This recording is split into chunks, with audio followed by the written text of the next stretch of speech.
Community is built on connection, consistency, and meaningful, authentic conversations. Now that we've defined community, let's talk about the struggles that we face when we're trying to build a community on YouTube. Because, of course, nothing is easy, but it's doable. You cannot just build a community overnight, and it's not going to magically happen by itself. You need to work on it. You need to be consistent. Truth be told, it's a struggle. When we first start YouTube, we're what I call YouTube naive. Do you ever feel this way? You just started your YouTube channel after years of wanting to do so. You finally had the guts to start it. It takes you a good month to find a topic that you think is perfect, to compose your script, to film. And we all know filming is very hard at the beginning. To perfect everything, you edit it. It takes you a week to edit till it's finally ready. It's beautiful, it's wonderful, it's perfection. It's everything you've been wanting your first video to be. You congratulate yourself for all the wonderful work you've done. You can't wait to post it because you know people are gonna pour into your channel, watch your video, love on it, comment. They're gonna go crazy over you. They're gonna thank you for the wonderful share. They're gonna run and click that subscribe button because they can't wait for your next video to be posted. You're gonna hit monetization in 1 or 2 months, or maybe even in 7 days. Who knows? Why not? Why can't you be one of those exceptions? Come on, who can relate? Who can relate to this? Drop a comment and let me know. Have you ever had thoughts like this when you first started your YouTube channel?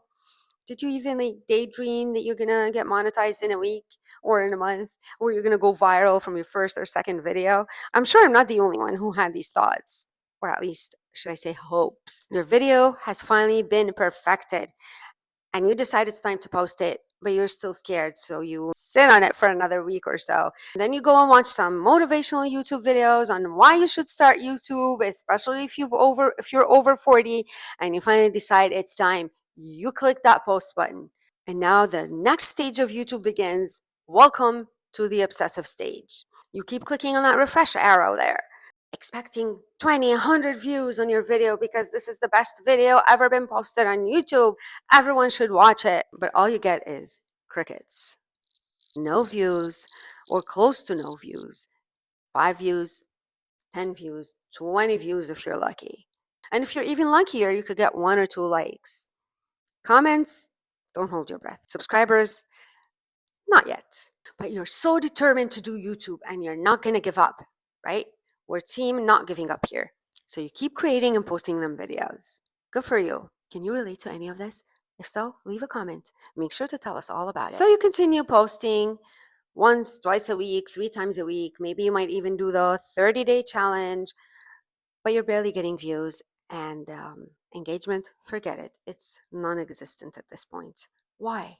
Do you know why? Because you're talking at your audience, not with your audience. Talking at my audience? What does that even mean? I'll come back to that, don't worry. And this is the first struggle you're going to face when trying to create a community in YouTube. But of course, because we don't want to give up, we keep posting. You keep posting more and more videos, and now at this point you're getting a little more likes, maybe a little more engagement and comments, but no one is returning. Why? Because there's no emotional hook. No reason for them to stay or to come back. Again, you continue posting videos because we don't want to give up. So you're now at a point, maybe a month, 2, 3 months later, you're at a point where you're getting consistent but very slow growth. And here's where it starts getting discouraging. You're thinking to yourself, I've been posting consistently for a couple of months, 1, 2, 3, whatever the case is, and I've been posting 2, 3 videos a week or even once a week. I'm finally starting to grow, but it's so slow. What am I doing wrong? Well, chances are you're not doing anything wrong. It's just that community takes time. You know the famous saying, YouTube is not a marathon, it's a sprint. I know, I don't like it neither. I'm not a big fan, but hey, it is what it is, right? And don't forget, while doing all that, you're learning. Every time you post a new video, you're learning, you're hopefully improving, whether you're improving on the content, on the delivery, on your presence in front of the camera, you're improving on the titles, on the thumbnails. Every time you post a video, you're hopefully learning and improving on at least one thing. I know because I went through all that and I'm still going through it with you. And everything you learn, you're going to be able to use and apply on your next video. And that's the key. YouTube is a journey, right? But at this point of my journey, a lot has changed. I stopped just trying or hoping to go viral, and I realized that building a community is more important than anything else. And I'm already seeing the benefits of that. It's such a good feeling to see those returning people in your comments, the returning viewers, because a lot of them are commenting under my videos. At this point, instead of wanting to go viral, I have been connecting with people. I am an introvert and I'm shy, even online. Like, I have a hard time approaching someone unless there's something in my mind, a particular thing that is solid, that is not just a wish, but something that I truly need, then I'll have the guts to do it. But in general, I'm not one to approach strangers or to initiate a conversation. But I have learned, because I've seen other creators approach me in my comments, creators that I had no connection with before. And then I thought to myself, you know what? Why should I always just wait for others to comment under my videos? Why don't I approach other creators as well that are doing similar content to me? So now I don't just wait for new creators to come on my channel and leave a comment under my video. I have been engaging and leaving comments under creators' videos, creators that I don't know and they don't know me and we've never been in touch. And that's how it begins. Some creators will take the first step. Other creators, you have to take the first step with them. Now that I've discussed the struggles of building a community on YouTube, let me give you some practical, simple tips that you can implement to help you build a loyal community. The first thing you want to do is build you and me content. And this goes back to a point that I brought up earlier, and I said I'll go back to it. And here I am. So in your videos, you can drop phrases like, "Have you ever felt this way?" If you noticed earlier in my video, I did ask you at some point if you've had similar thoughts about YouTube when you first started YouTube, all the thoughts about you're going to go viral, people are going to run to watch your video and all that. And I asked you to leave a comment. This encourages engagement. This reminds you to maybe leave a comment, to engage. It's a prompt that's going to help you feel like you're a part of my video, you're a part of my content. Ask simple but real questions where you make it easy for your viewer to actually answer the question or your question in the comments to engage. So for example, on my previous video, I was discussing authenticity on YouTube and I asked for your thoughts on that. I expressed my thoughts, my beliefs about authenticity, and I asked you to leave a comment and tell me if you agreed with me or if you had other thoughts about authenticity. And when you finally start getting those comments, make sure to respond ASAP. Don't take a day to respond. As soon as possible because it's going to help the YouTube algorithm. And when you do respond, please don't give generic responses. Don't just heart the comments. Respond to each comment with thoughtfulness. Make it a personalized response. Oftentimes, when I watch YouTube videos, especially when I started creating on YouTube, I'll go in the comment section and I see a lot of generic answers to the comments that people, and it's discouraging. When I take the time, and yes, it could take a minute or two or three, depending on your comments, I'm still taking time of my busy day. We're all busy. And I think your video was valuable enough and worthy enough for me to comment on it. I expect a response that goes beyond thank you or thank you for watching. I expect a response that's going to be different from someone else's response because my comment is not the same as the comment of another person. So be thoughtful with your comments and make them personal as much as possible. I know sometimes when someone just leaves those short, brief comments saying thank you or just leaving a comment with hearts, there's not a whole lot you can say more than thank you for watching or I appreciate it. But when someone takes the time to leave a thoughtful comment, do the same and leave them a thoughtful response. This way, the viewers are going to feel seen, heard. They're going to feel special. They're going to feel like you care, and they're going to feel like you're worthy of commenting on your videos. And on the next video that they watch, they just might comment again because they want to engage with you. They want to be a part of your journey. Tip number 2 is to build some sort of a theme or identity. This is a part of branding, and branding is not easy because if you don't have the clarity of who exactly your channel is, it's hard to brand it. Branding is not just about colors and fonts and design of your page or your channel. Branding is about your values. Branding is about how do you want to present your content. So if you're not clear on branding, it's hard to come up with some sort of an identity because ideally it should be related to your brand, to your values. I'm still struggling with that. I'm not quite there yet. I do have like a sentence that I say to the end and I say, let's learn and grow together, but I wouldn't call this branding or an identity. Ideally, it's going to be something that you want to say at the beginning. It could be as simple as a word that you come up with, or that you choose to label yourself, that you choose to use on every single video. It could be just a way you say hi or hello. It could be, I don't know, some excited sound that you make. It could be music. Be careful with that for copyrights. So it could be a theme, a vibe, a phrase that's going to help define your channel and make it feel like home, because people like familiar things. So people are going to attribute that certain word or phrase or vibe with you, and therefore it's going to make you harder to forget. And ideally, if you want to do that, you want to do it at the beginning of the video, because we all know not many people watch till the end of the video. By the way, I'm Christy. Thank you so much for being here. A part of my branding actually is being authentic and being the best version of myself that I can be, and not taking myself too seriously without being inappropriate, if that makes sense. I'm also here to serve and to provide value, to help motivate you and hopefully inspire you to do more for yourself, to get out of your shell, to do what you've been wanting to do, to remember and realize that your life is not over regardless of your age, and it's never too late to start anything in life if you truly want it. So that's a part of my branding for now. Tip number 3, allow yourself to be vulnerable, to be real, but not too vulnerable, because no one wants to see us sob hysterically on camera.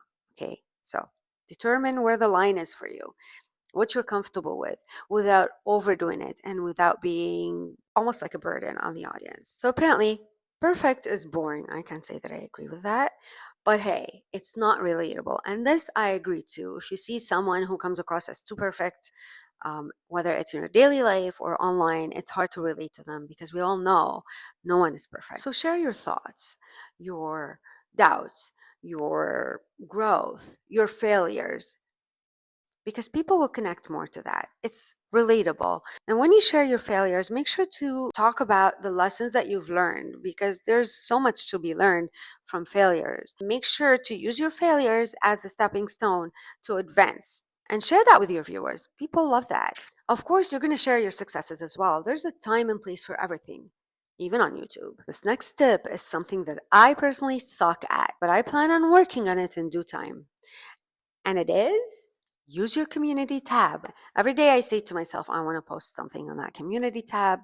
But when it comes down to it, I never know what to post. I get confused and I just say forget about it. The thing is, I want to tackle one thing at a time. I don't want to overwhelm myself too much. I've done that in the past, and it only led me to burnouts and to giving up. And I don't want to do that. I don't want to make the same mistake with YouTube. So I want to master my video creation, or at least improve that more before I start doing other things on YouTube. At this point, I have been posting 3 videos per week. So this includes doing the research to determine which topics do I want to talk about next. It includes scripting, it includes thinking of the titles, the thumbnails, the posting, the editing that takes forever. The worst part is editing. Not the worst part. Actually, for me, the worst part is finding a topic that the viewers are actually interested in watching. That's within my niche. But editing takes forever with me at this point. I've improved a lot on it, and we're talking about long form videos, of course, not short form. So this is very time consuming. I find myself doing YouTube day and night. It's like I sleep thinking of YouTube, I wake up thinking of YouTube, I eat thinking of YouTube, everything that I do, I'm all the time, I'm always thinking about what my next content is going to be about, finding that title. I'm sure you know what I'm talking about. So to me, posting 3 times a week has been very, very time consuming. I'm still able to do it while struggling. So for now, I'll keep it up for as long as I can in the hopes that I improve with time and it becomes less time consuming. So that's already more than enough for me. So here are some examples of what you can post. You can post polls, inside jokes, you can post behind the scenes of you working. These are just some ideas. Of course, there's so much more that you can post, but I'm not an expert on that. It's powerful because it helps people see different sides of you. Tip number 5 is to create bingeable content. Now, I haven't perfected this yet, but I've been working on it. How do you do that? By creating playlists. You can hook them with one video and lead them to 3 others. Another thing that you could do is, as soon as you post your video, go right away, like it and heart it, and type up a comment and pin it at the top. And then sometimes you could even reply to that comment, your own comment, and heart and like those comments, because apparently this helps the YouTube algorithm. It is considered as engagement on your video, especially right after you post your video. So let's make this even more practical by giving you real life examples. Here's a super simple framework. First of all, post consistently, whether it's once a week, whether it's 2 or 3 times a week, or even daily, it's up to you. You choose what is reasonable, what you can do, and stick to it. This will build trust with your audience as well as the algorithm. Start or end every video with a question, preferably at the beginning, because not everyone's going to watch till the end. This will invite engagement. Here's one of my favorites. Shout out one of your commenters from your previous video. That will create instant loyalty. It feels good. As of this video, I've decided to pick one comment from my previous videos. I'm gonna put that on my screen. I'll read it. I'll give a shout out to whoever left that comment. So for this video, I chose a comment that Jennifer left. Jennifer from Introvert in Alaska 2025. I chose that comment because I thought it was helpful and inspiring for not just me, but everyone who's watching this. So I'm going to read it. She says, "Great video. I started my channel because contribution was important to me. I hope to encourage, uplift, be a companion, bring comfort and peace and hope." My video was about why did you start your YouTube channel? And that was her why. I think that was a very thoughtful comment and it's very inspiring. So I'll be doing this from now on. Hopefully I don't forget, but I'll try to remember to do it on every single video. I'll pick a comment that I feel that is going to be helpful and inspiring for everyone. I'd like to take a moment to thank Jennifer for her constant engagement and support on every single video of mine. Thank you so much, Jennifer. I do the same for her, and she always leaves very thoughtful comments. I really appreciate it, and I appreciate every single one of you who leave comments on my videos. That's community. Thank you. Another thing you could implement is storytelling. And I know this one is not the easiest thing to do, but it's also very simple. So when you're teaching about something, when you're giving tips, and I've done that multiple times in this video, I've given examples. I've used examples of things that I have done or been through to illustrate my point. When you tell a story, it makes it easier to retain the viewer and it makes it more fun for the viewer. Storytelling makes everything more relatable. My next tip is something I've never done on YouTube, but I heard that it really helps with your channel growth and it certainly helps with the watch hours. And it's going live on YouTube, whether you do it once a month or once a week or bi-weekly, it's up to you.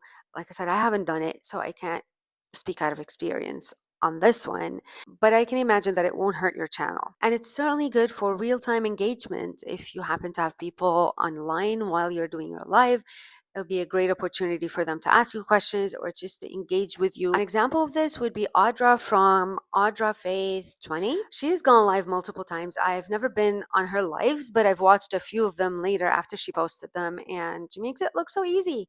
I don't know if I could do that, but good job, Audra. If you want a loyal community, treat your audience like people, not as numbers, not as subscribers. I actually have a whole video of why I don't want subscribers. I want people. Make your audience, your viewers feel seen. Be consistent, be honest, and give more than you ask. So let's go. Let's build something real together. If this helped you, if you could relate at all, drop a comment and tell me what's been your biggest challenge in creating a community on YouTube, or are you even trying to create a community? I do read and reply to every single comment. And hey, if you're serious about building a meaningful community, a loyal community on your YouTube channel, make sure to subscribe, watch my videos. Let's connect, let's learn and grow together. Thank you so much for watching. If you're still here, you are amazing. You're officially my YouTube bestie. I appreciate every single one of you, and I'll see you on the next one.